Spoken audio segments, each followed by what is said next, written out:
A few weeks ago, there was the case of a certain Kilmar Abrego Garcia, a Salvadorian national illegally in the United States who had been deported by the Trump administration to El Salvador, and the Democrats were fighting tooth and nail to bring him back to the US, saying he was an innocent Maryland father who had been unfairly targeted by the Trump administration and deported. And today, Kilmar Abrego Garcia is back in the United States to face charges for human trafficking. Let's have a look here at this case. So we already covered this case on the channel, and back then, here is what we had said about it. I know this is stepping outside the legal bounds. It's more of a political question, but Mo Alithi, who used to work with us here at Fox, has a warning for Democrats on it. Both sides have kind of gone to their coroners and are saying this is the fight we want to have. Whereas I don't necessarily know it's the conversation that would actually resonate with the rest of the country. We don't know all of the details about this guy. So let's not make him a martyr.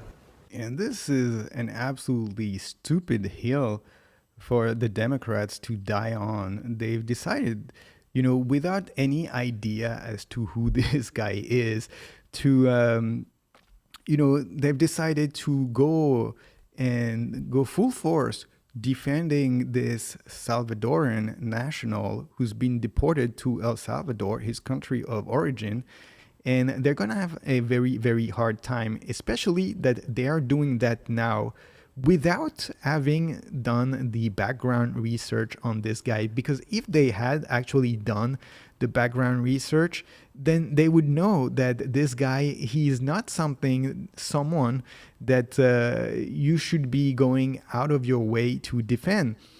Because when it comes to deportation, he's probably a prime candidate for deportation, being a member of MS-13, and considering that he was arrested initially on suspicion of human trafficking. And this is the guy that the Democrats have decided to bet their political career on. If everything about this guy is confirmed, the narrative that will be happening when we come to the next election is going to be the Democrats want cartel members return to America after Donald Trump has deported them to try to make America safe. And so here we are now. It's not even just a few weeks after, and this is already blowing back in the Democrats' faces, of course, as we had predicted. And to be honest, it wasn't really much of a stretch to see it coming, but somehow they couldn't. But let's see now how they are going to try to spin this to somehow justify their actions. This is a victory for due process. It's a victory for the Constitution. It should not have taken this long. You know, I've said repeatedly, this is not about the man, Abrego Garcia. This is about his constitutional rights and really the rights of all of us, that if President Trump and his administration can trample the rights of one person, the rights of all of us are at risk. And so here he mentions constitutional rights, which of course he's not a US citizen, so he doesn't really have constitutional rights. But you know, one thing that is interesting now, he's saying, oh, it's not about the man, but repeatedly before that it was about the man. It was about a Maryland father that was unjustly targeted for deportation. And now that predictably, you know, this guy is now facing human trafficking charges. Now Van Hollen, he's trying to change his tune and now say, oh, well, it is something about the Constitution.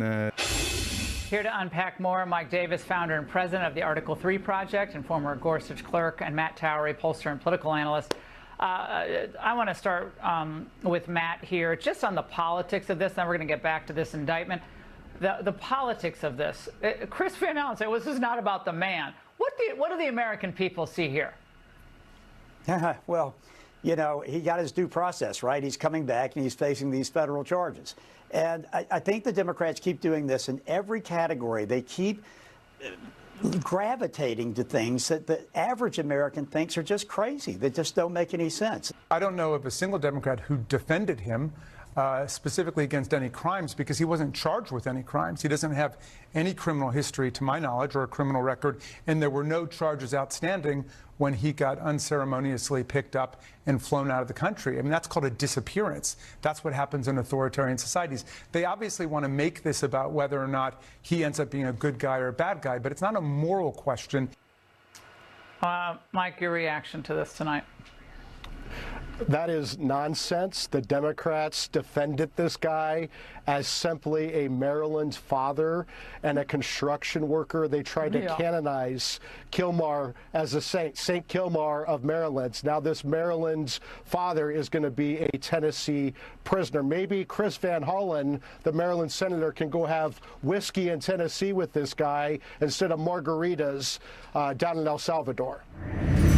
So here we have it, another unforced error here for the Democrats, something they should have seen coming, and there's definitely going to be some political blowback on this Kilmar Abrego Garcia case. We'll still have to see what comes out trial and what ends up being the sentence, if any, for this man. And once that is done, of course, whether he will be deported back.